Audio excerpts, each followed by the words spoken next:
Good morning. Hey there. I am back for another video on the topic of email marketing. Today we are going to be talking about how to personalize your email messages. All through this month, I'm talking about different things email marketing related, and also over on the podcast, the Virtual Assistant Advantage. And so if you are needing help with email marketing, I highly suggest checking all of that out. Next month, we will be talking about WordPress. So if you have a blog or website, or if you need a blog or website, I highly recommend WordPress, and we'll be discussing that all during the month of May. But for today, how to personalize your email messages. So using personalization is important because it will help you to build an audience of people who trust you. Remember, there's that know, like, and trust factor. If someone feels like they know you and then they get to know you and they like you, then they will trust you, and therefore they will be more likely to do business with you, which is so important. It is our main goal, is to get clients. So email is the perfect way to build a relationship because you have fast access to that individual and they've given you access. They had to opt in to your email list to get your emails, so therefore they have given you permission to email them.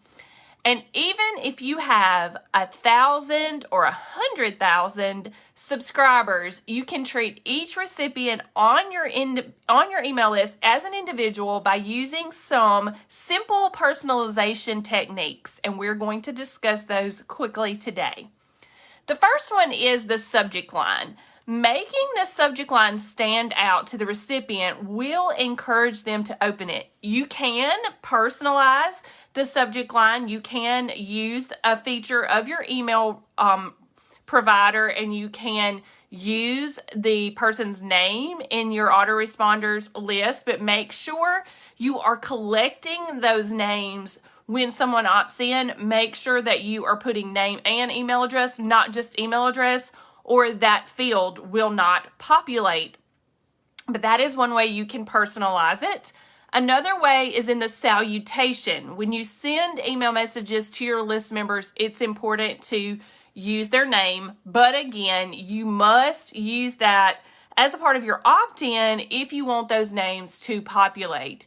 And people want to know you and have that relationship with you, so that helps to do that.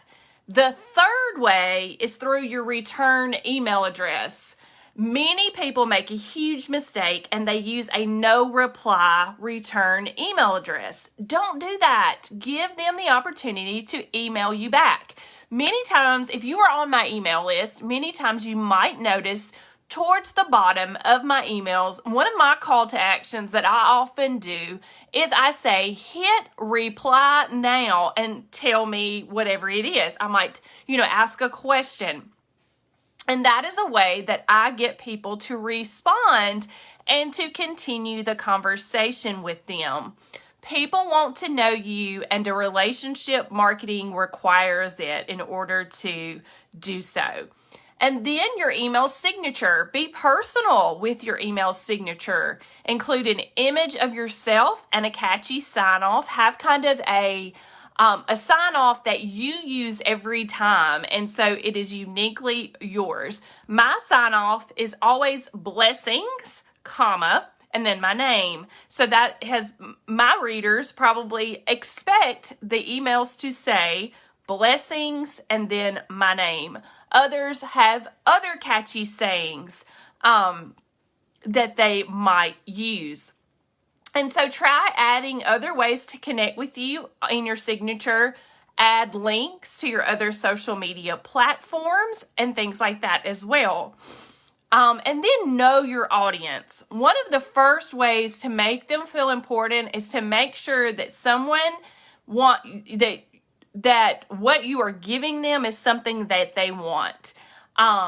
After all, it's not always supposed to be about you. Your email list is supposed to be about your reader. So the more you can know them, the more you can personalize and give them what they need, and it will begin to resonate with them. So that is super important. And using all of these factors is important when it comes to relationship marketing through email. Get to know your audience, let them get to know you. Use the software that you choose, whether that be ActiveCampaign, like I use, MailChimp, Constant Contact, ConvertKit, whichever of the programs that you use. Make sure you are using the automated personalization features there and sending messages that always add value to your audience. If you have questions, I would love for you to leave those questions in the comments below and check back next week. I always try to do these videos on Tuesday mornings, and there will be another one coming next week. So check back, and I can't wait to share more with you then.